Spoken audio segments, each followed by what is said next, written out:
Saya pernah berpikir bahwa cinta hanyalah ilusi bagi musuh bebuyutan seperti kami, sampai hari itu tiba ketika satu ciuman paksa mengubah segalanya.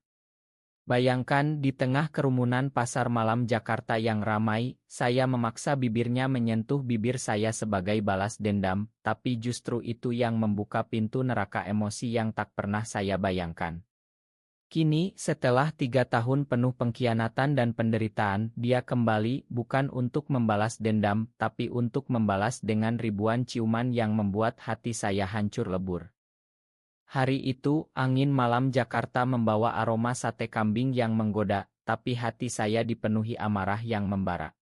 Saya, Adi, seorang pemuda biasa dari keluarga pedagang kecil di Tanah Abang, selalu membenci Budi. Dia adalah putra dari keluarga kaya yang menguasai pasar grosir, yang pernah menipu ayah saya hingga bisnis kami hancur.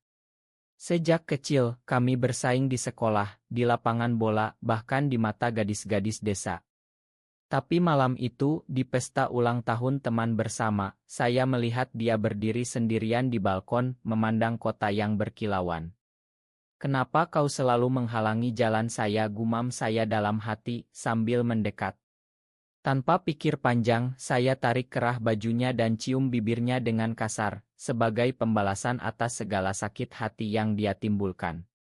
Rasanya seperti api membakar dada saya, campuran dendam dan sesuatu yang aneh, yang membuat saya mundur dengan napas terengah.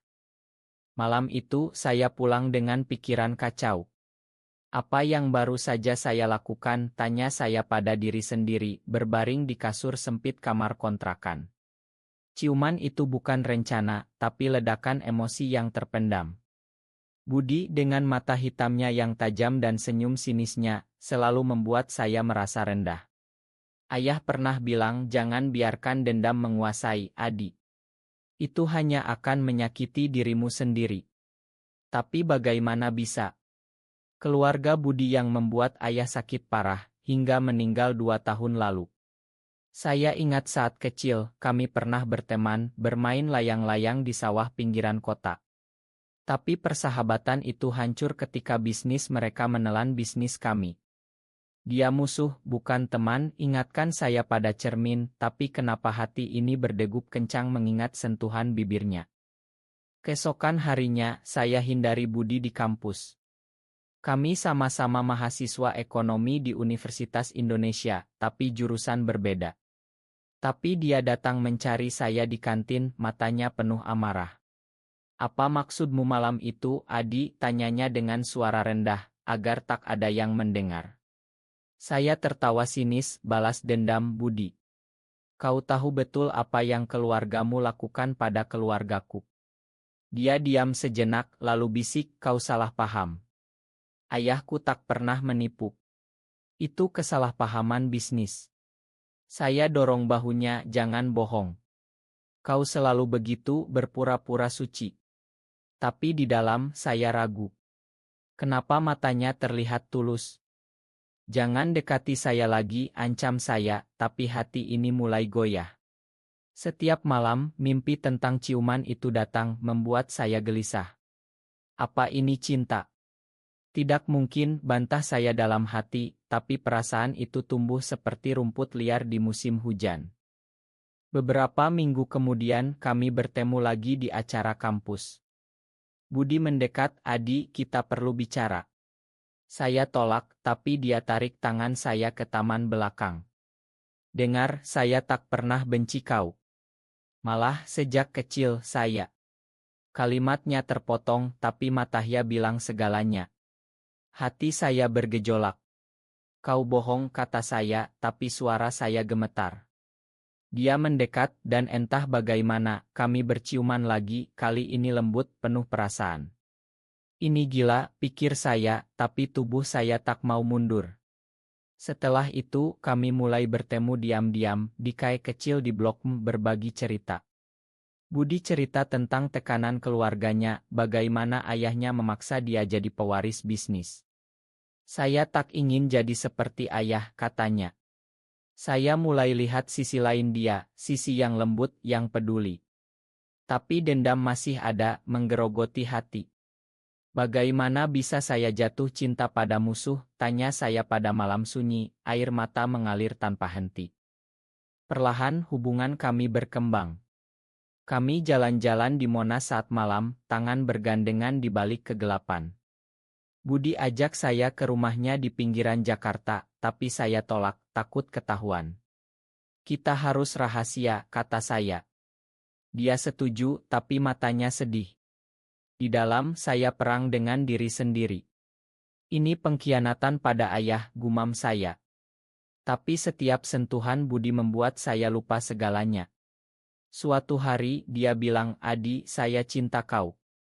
Kata-kata itu seperti petir, membuat hati saya hancur. Tidak bisa, Budi. Keluarga kita musuh. Tapi dia peluk saya, kita bisa ubah itu. Saya menangis di pelukannya, campuran bahagia dan takut. Malam itu, kami berjanji untuk bersama, tapi saya tahu badai akan datang. Akhirnya, badai itu tiba. Ayah Budi tahu tentang kami. Dia panggil Budi dan malam itu Budi datang dengan wajah pucat. "Adi, ayah memaksa saya nikah dengan anak mitra bisnis." Hati saya seperti ditusuk. "Kau bohong," teriak saya. Dia menangis, "Tidak, tapi saya tak mau. Kita kabur saja." Tapi saya ragu, dendam lama muncul lagi. "Kau pasti akan khianati saya seperti ayahmu khianati ayahku." Kami bertengkar hebat, kata-kata pedas terlontar. Akhirnya Budi pergi, meninggalkan saya sendirian dengan hati hancur. "Kenapa harus begini?" tanya saya pada langit Jakarta yang mendung. 3 hari kemudian saya dengar Budi setuju nikah. Pengkhianatan itu seperti pisau menusuk dalam. Saya putuskan pergi dari Jakarta ke Bali, mencoba lupakan semuanya. Tapi setiap malam bayangannya datang, membuat saya menangis. "Cinta ini kutukan," pikir saya sambil memandang ombak pantai Kuta. Di Bali, saya kerja di hotel kecil, mencoba bangun hidup baru. Tapi kenangan tentang Budi tak pernah hilang.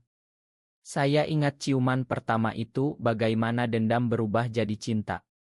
"Apa salah saya?" tanya saya pada angin laut. Teman baru bilang, "Lepaskan, Adi. Hidup terus berjalan." Tapi hati ini tak bisa. Setahun berlalu, saya dengar Budi batal nikah, tapi dia hilang entah kemana. Mungkin dia bahagia sekarang, pikir saya, tapi dada sesak. Suatu hari, surat datang dari Jakarta. "Adi, maafkan saya. Saya tak bisa lupakan kau." Tapi saya robek surat itu, amarah masih membara. "Pengkhianat," gumam saya. Tapi di malam hari, saya menangis, merindukannya. 2 tahun kemudian, saya kembali ke Jakarta untuk urusan bisnis. Kota itu sama, tapi hati saya berbeda. Saya jumpa teman lama yang cerita tentang Budi. Dia sakit parah, Adi. Kanker. Kata itu seperti bom.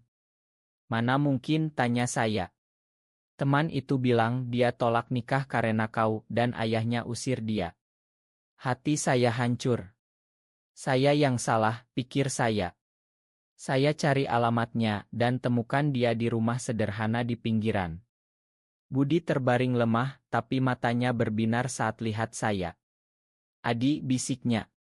Saya peluk dia, air mata mengalir. "Makan saya, Budi." Saya bodoh. Dia tersenyum, "Saya tunggu kau." Kami bicara panjang, dia cerita bagaimana dia pergi ke luar negeri untuk pengobatan, tapi kini kembali. "Saya ingin balas ciuman pertama itu dengan ribuan ciuman," katanya lemah. Hati saya penuh cinta, tapi juga takut kehilangan. Kembali ke Jakarta setelah 2 tahun di Bali, hati saya seperti lautan yang bergolak. Melihat Budi terbaring di ranjang sederhana itu, tubuhnya kurus karena penyakit, membuat dada saya sesak tak terkira. "Kenapa kau tak bilang dari dulu?" tanya saya dengan suara gemetar, sambil memegang tangannya yang dingin. Dia tersenyum lemah, "Saya tak mau kau kasihan, Adi. Saya ingin kau kembali karena cinta, bukan belas kasihan." Kata-katanya menusuk, mengingatkan betapa egoisnya saya dulu. Di dalam saya berperang, apa hak saya sekarang? Setelah meninggalkannya begitu saja. Tapi matanya yang masih penuh cahaya seperti dulu membuat saya tak bisa pergi. Saya putuskan tinggal di sisinya, merawatnya setiap hari. Pagi-pagi saya masak bubur ayam sederhana, makanan favoritnya sejak kecil. Ingat waktu kita makan ini di warung pinggir jalan, katanya sambil menatap saya. Saya angguk, air mata hampir jatuh. Ya, waktu itu kita masih musuh, jawab saya, tapi kini musuh itu jadi cinta terdalam. Setiap malam kami bicara tentang masa lalu. Budi cerita bagaimana setelah pertengkaran kami, ayahnya memaksa dia pilih antara keluarga atau saya. Saya pilih kau, Adi. Tapi kau sudah pergi. Hati saya seperti ditusuk jarum. Saya takut, Budi. Dendam itu terlalu kuat. Dia pegang tangan saya, dendam hanyalah bayang-bayang. Cinta yang nyata. Kata-katanya membuat saya renung. Di dalam saya bertanya, apa saya pantas dapat pengampunan? Tapi Budi tak pernah marah. Malah dia mulai balas hutang keciuman itu. Setiap pagi dia cium pipi saya lembut, ini yang pertama. Sore hari, ciuman kedua. Ribuan lagi menyusul, katanya bercanda, meski napasnya pendek. Saya tertawa, tapi hati pilu. Jangan pergi dulu, bisik saya dalam hati, takut kehilangan. Suatu hari, dokter bilang kondisinya memburuk. Kita perlu operasi mahal, katanya. Saya panik.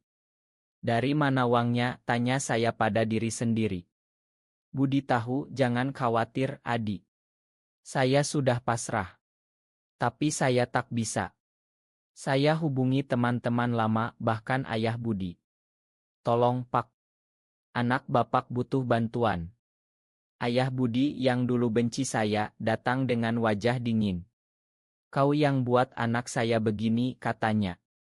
Saya tunduk, Pak. Tapi tolong selamatkan dia. Dia diam lama, lalu angguk. Demi Budi. Operasi berhasil, tapi Budi lemah. Saat bangun dia peluk saya, terima kasih, Adi. Air mata saya jatuh. Ini karena cinta, jawab saya. Di dalam saya berjanji, saya tak akan tinggalkan kau lagi.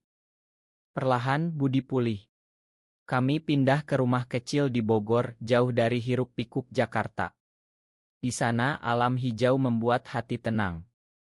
Kami jalan-jalan di kebun teh, tangan bergandengan. Ingat ciuman pertama, tanyanya. Saya angguk, yang paksa itu. Dia tertawa, sekarang saya balas. Dia cium saya lembut di bawah pohon teh. Hati saya penuh bahagia, tapi juga bayang masa lalu. Apa kita bisa lupakan semuanya, tanya saya dalam hati. Budi seolah tahu kita bangun masa depan baru. Kami mulai bisnis kecil, jual kain batik online. Sukses kecil-kecilan tapi cukup. Tapi suatu malam surat dari ayah Budi datang. Kembalilah, Budi. Bisnis keluarga butuh kau.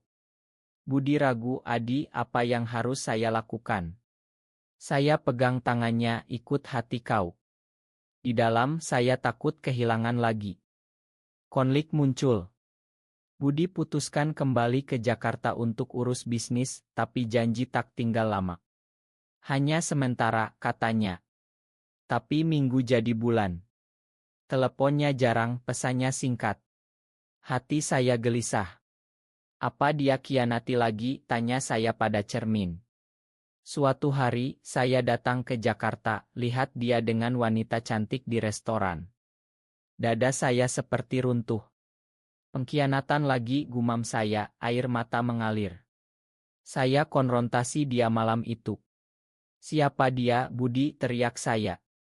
Dia terkejut, itu mitra bisnis, Adi. Bukan apa-apa. Tapi saya tak percaya. Kau bohong. Seperti dulu. Kami bertengkar hebat, kata-kata menyakitkan terlontar. Kau selalu curiga, katanya. Saya pergi, hati hancur. Kenapa selalu begini, tanya saya pada malam Bogor yang sepi. Beberapa hari kemudian Budi datang ke Bogor dengan wajah lelah. "Adi, dengar saya." Dia cerita wanita itu memang calon istri yang dipaksa ayahnya lagi. Tapi saya tolak. "Saya pilih kau." Air matanya jatuh. Saya peluk dia, "Ma, Budi. Saya takut kehilangan." Kami berdamai, tapi luka itu dalam. Cinta ini penuh ujian, pikir saya. Budi putuskan tinggalkan bisnis keluarga selamanya. "Kita cukup dengan yang kecil," katanya. Kami kembali ke rutinitas, tapi sekarang lebih kuat. Setiap ciuman dia seperti obat, menyembuhkan luka lama. Tapi di dalam, saya masih berjuang dengan distrust. "Apa ini akan bertahan?" tanya saya pada hati. Tahun ketiga setelah pertemuan kembali, kami rayakan ulang tahun hubungan di pantai Bali. Ombak bergulung, matahari terbenam. Budi berlutut, "Adi, maukah kau jadi pasangan saya selamanya?" Cincin sederhana di tangannya. Hati saya berdegup. "Ya, Budi." Kami berciuman di bawah langit merah. Tapi malam itu, mimpi buruk datang, pengkhianatan lama. Saya bangun berkeringat. "Jangan biarkan masa lalu rusak ini," ingatkan saya pada diri sendiri. Budi bangun, peluk saya, "Apa yang salah?" Saya cerita, dia dengar sabar. "Kita sudah lewati banyak, Adi. Percayalah." Kata-katanya menenangkan, tapi konflik inner makin dalam. Setelah proposal itu, hati saya seperti badai yang tak kunjung reda. Setiap hari di Bogor, melihat Budi bekerja di kebun kecil kami, membuat saya bertanya, apa ini nyata? Atau hanya mimpi yang akan hancur lagi? Cincin di jari saya jadi pengingat, tapi juga beban. Malam-malam, saya duduk sendirian di teras, memandang bintang. "Kenapa saya tak bisa sepenuhnya bahagia?" gumam saya. Budi tahu, dia dekati saya lembut. "Adi, bicara padaku." Saya cerita tentang ketakutan itu, dendam yang masih bersarang. "Saya takut kau khianati lagi aku." Saya. Matanya sedih, "Saya sudah buktikan, Adi. 3 tahun ini, saya hanya untuk kau." Tapi kata-katanya tak cukup. Di dalam perang batin makin sengit, cinta versus trauma. Suatu pagi, telepon dari Jakarta datang. Ayah Budi sakit, minta dia pulang. Budi ragu, "Adi, saya harus pergi." Hati saya panik. "Jangan, Budi. Itu jebakan." Tapi dia pergi, janji kembali segera. Hari-hari tanpa dia seperti neraka. Pikiran buruk datang, dia pasti kembali ke keluarga, tinggalkan saya. Saya hubungi dia, tapi sibuk. Akhirnya, saya ikut ke Jakarta, sembunyi di dekat rumahnya. Lihat dia bicara dengan ayahnya dan wanita itu lagi. Pengkhianatan, teriak hati saya. Saya konfrontasi di rumah sakit. "Kau bohong lagi," kata saya. Budi terkejut, "Adi, ini hanya urus warisan. Ayahnya dari ranjang, kau yang buat anak saya menderita." Kami bertengkar, saya pergi dengan hati hancur lebur. Di kereta kembali ke Bogor, air mata tak berhenti. Kenapa saya selalu curiga? Apa cinta ini racun? Tanya saya pada jendela. Budi kejar saya, datang malam itu. "Adi, dengar. Ayah setuju kita bersama. Wanita itu sudah menikah dengan orang lain."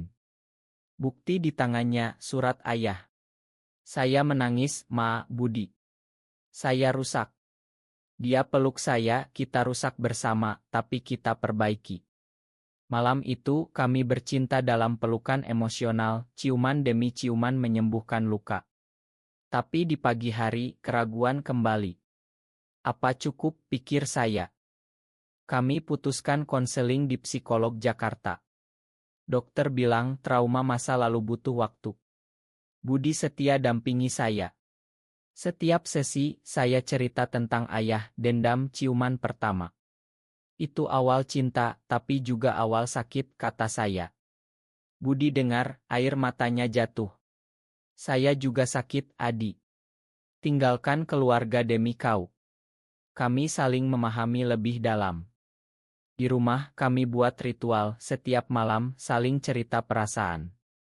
Hari ini saya takut kehilangan kau, kata saya. Saya juga, jawabnya. Cinta kami tumbuh, tapi konflik inner makin dalam, seperti lubang hitam yang menarik.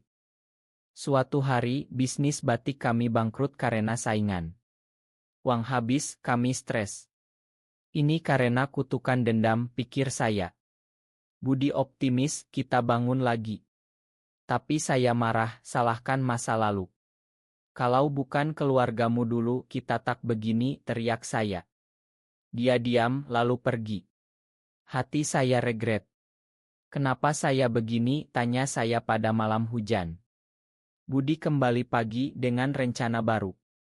Kita ke Bali, mulai ulang. Kami pindah, tapi di perjalanan mobil mogok.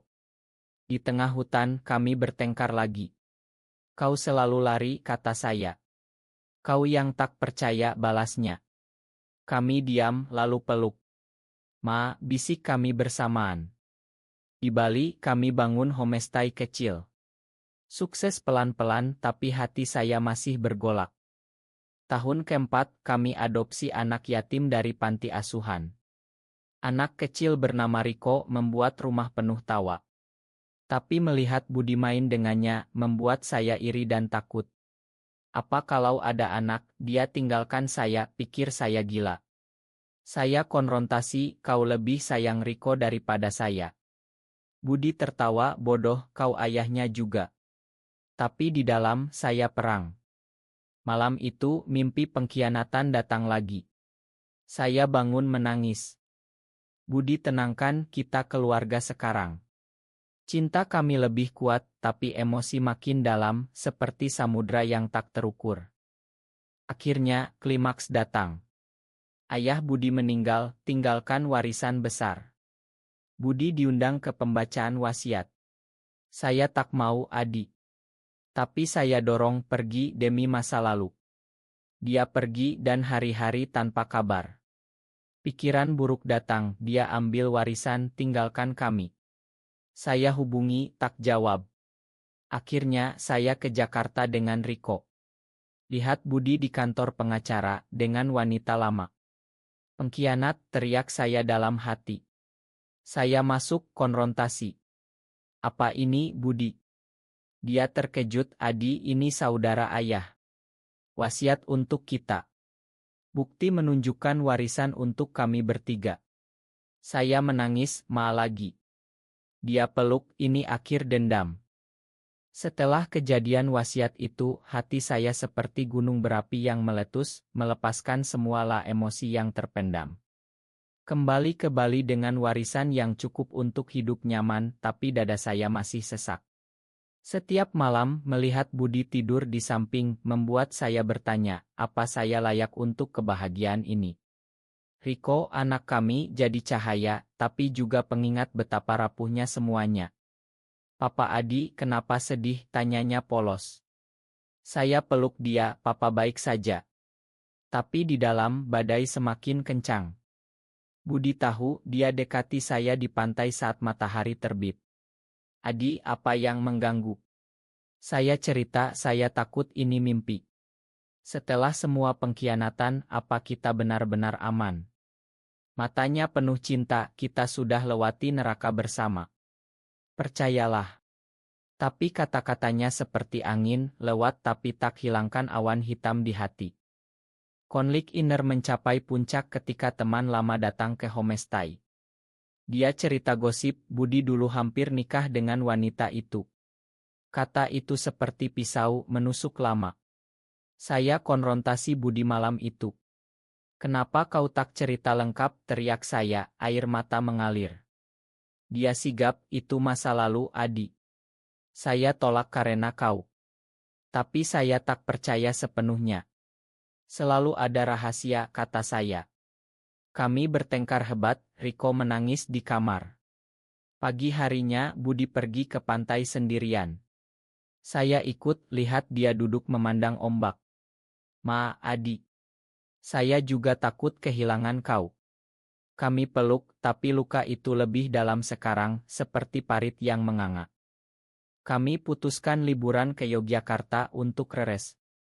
Di Candi Borobudur, kami naik tangga bersama Riko.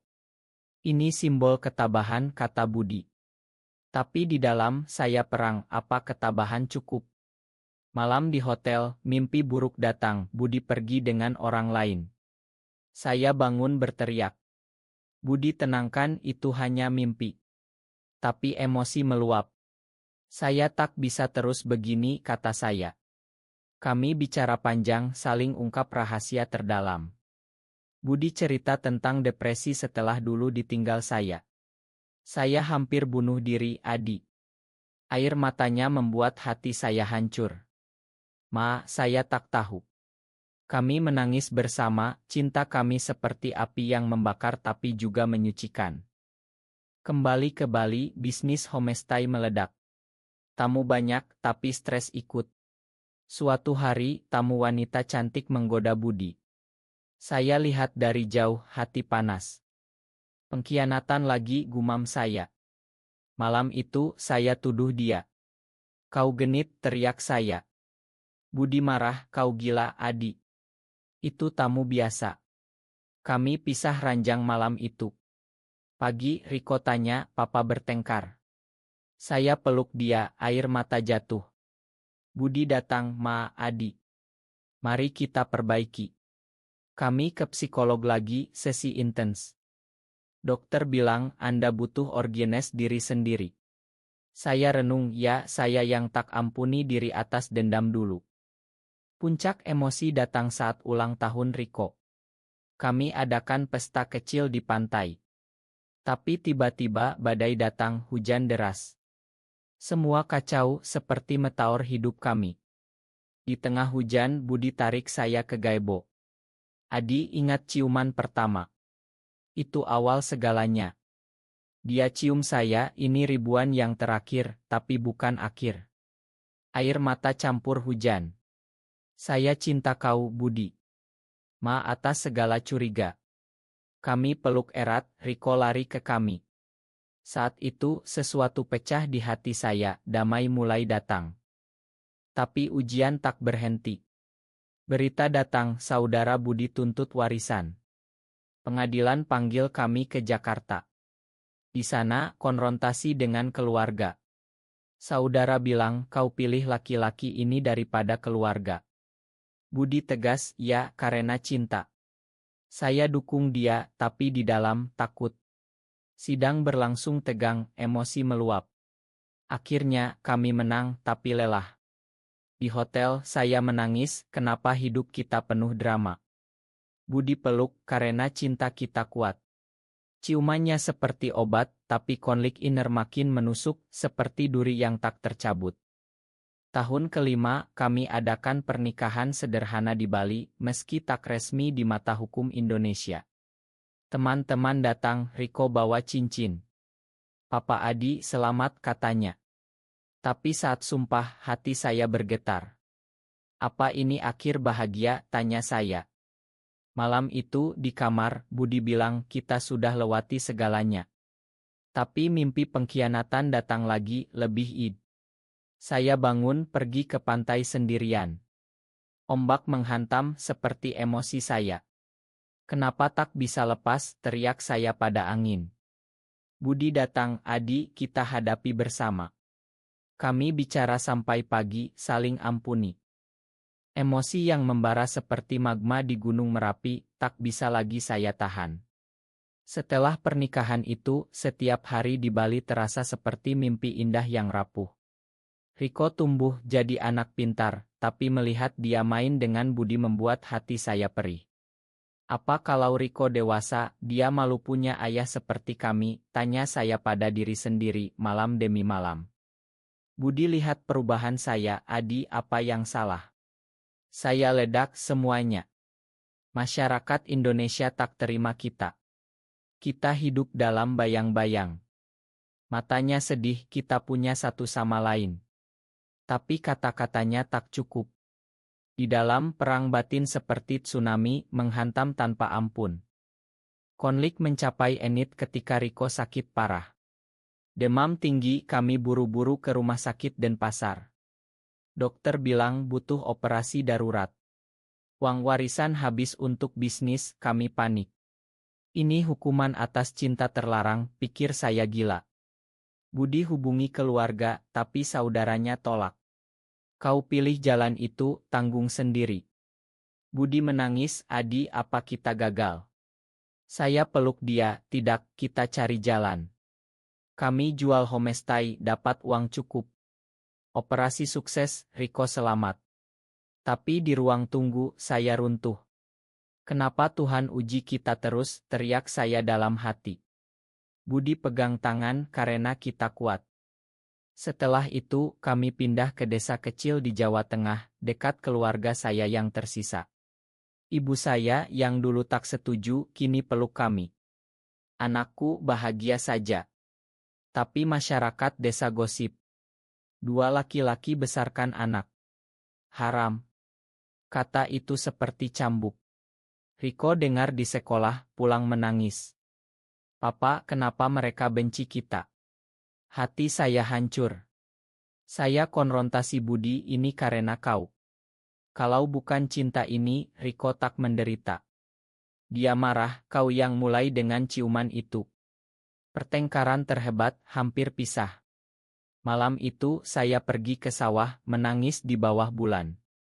Kenapa cinta ini penuh derita, tanya saya pada Tuhan. Budi cari saya, kami bicara di sawah. Adi, ingat 3 tahun lalu. Saya balas ciuman dengan ribuan karena cinta. Dia cium saya, jangan menyerah sekarang. Air mata kami campur. Kami putuskan hadapi masyarakat. Budi bicara di masjid desa, cinta kami murni, tak ganggu siapapun. Beberapa tolak, tapi ibu dukung. Perlahan desa terima. Tapi emosi saya makin dalam, seperti sumur tanpa dasar. Setiap malam, saya tulis jurnal, hari ini, takut kehilangan lagi. Ujian terakhir datang, Budi dapat tawaran kerja di Singapura, gaji besar.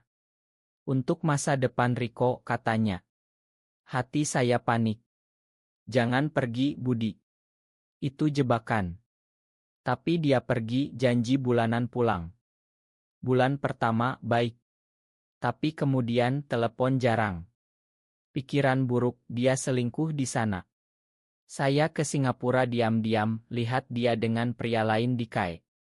Pengkhianat akhir, teriak hati. Saya konfrontasi di apartemennya. Siapa dia? Budi terkejut, teman kerja Adi. Kau gila. Bukti cat menunjukkan tak ada apa-apa. Saya menangis, Ma, trauma ini tak hilang. Dia peluk, kita pulang ke Indonesia. Kembali ke desa, kami lebih dekat. Riko lulus sekolah dengan baik, kami bangga. Tapi di ulang tahun pernikahan kelima, Budi bilang, Adi, saya sakit lagi. Kanker kambuh. Dunia runtuh. Tidak, teriak saya. Kami ke dokter, pengobatan mahal. Saya jual segalanya, tapi prognosis buruk. Setiap hari, saya rawat dia, ciuman demi ciuman. Ini ribuan yang terakhir, katanya lemah. Hati saya hancur, emosi meluap seperti banjir. Jangan tinggalkan saya, Budi. Malam-malam saya berdoa, Tuhan, ambil saya saja. Emosi yang seperti letusan Krakatau, menghancurkan tapi juga membangun kembali, mencapai puncak terakhir. Melihat Budi semakin lemah di ranjang desa kami, membuat dada saya seperti ditindih batu Sisyphus. Setiap hembus napasnya jadi doa, setiap sentuhannya jadi kenangan. Kenapa harus kau, Budi, tanya saya pada Tuhan, air mata tak berhenti. Riko di samping pegang tangan ayahnya, Papa Budi, jangan pergi. Budi tersenyum lemah, Papa selalu ada di hati kalian. Kata-katanya seperti pedang, menusuk tapi juga menyembuhkan. Di dalam saya perang terakhir, apa arti cinta kalau berakhir begini? Tapi matanya bilang, cinta abadi. Dokter bilang tak ada harapan. Kami bawa Budi ke pantai Bali, tempat kami bertemu kembali. Ombak menyanyi, matahari terbenam. Ingat ciuman pertama, bisiknya. Saya angguk, yang mengubah segalanya. Dia tarik saya dekat, cium lembut. Ini ribuan yang terakhir, Adi. Ma atas segala sakit. Air mata saya jatuh ke wajahnya. Tidak, Budi. Kau yang beri arti hidup saya. Riko peluk kami, keluarga kecil di tengah badai. Malam itu Budi cerita mimpi kita bertemu lagi di surga, tanpa dendam. Hati saya hancur, tapi damai datang pelan. Pagi harinya Budi pergi tenang di pelukan saya. Dunia gelap, tapi cahaya kenangan menerangi. Pemakaman sederhana di desa, teman dan keluarga datang. Ibu bilang dia orang baik, Adi. Riko menangis, Papa Adi, kita bagaimana? Saya peluk dia, kita lanjutkan mimpi Papa Budi. Di dalam, emosi seperti lautan pasca badai, tenang tapi dalam. Setiap hari, saya kunjungi makam, cerita tentang Riko. Dia pintar seperti kau, bisik saya. Tahun-tahun berlalu, Riko tumbuh jadi pemuda baik, kuliah di Jakarta. Saya bangun yayasan untuk anak yatim atas nama Budi. Ini warisan cinta kita, pikir saya. Suatu hari, Riko bawa pacar laki-laki. Papa seperti kau dan Papa Budi. Hati saya berdegup, campur bangga dan takut. Jaga dia baik-baik, kata saya. Mereka bahagia, membuat saya ingat masa lalu. Di malam hari, saya tulis buku tentang kisah kami, Cinta dari Musuh. Buku laris, banyak yang terinspirasi. Cinta tak kenal batas, kata pembaca. Akhirnya, di usia tua, saya duduk di pantai Bali lagi. Ombak sama, angin membawa aroma masa lalu. Budi, kau di mana? Tanya saya. Angin seolah jawab, di hati kau. Saya tersenyum, air mata bahagia. Cinta kami, meski penuh pengkhianatan dan derita, berakhir personel, mengajarkan pengampunan dan ketabahan. Ribuan ciuman itu bukan akhir, tapi warisan abadi. Hati saya tenang, tahu bahwa di akhirat, kami bertemu lagi.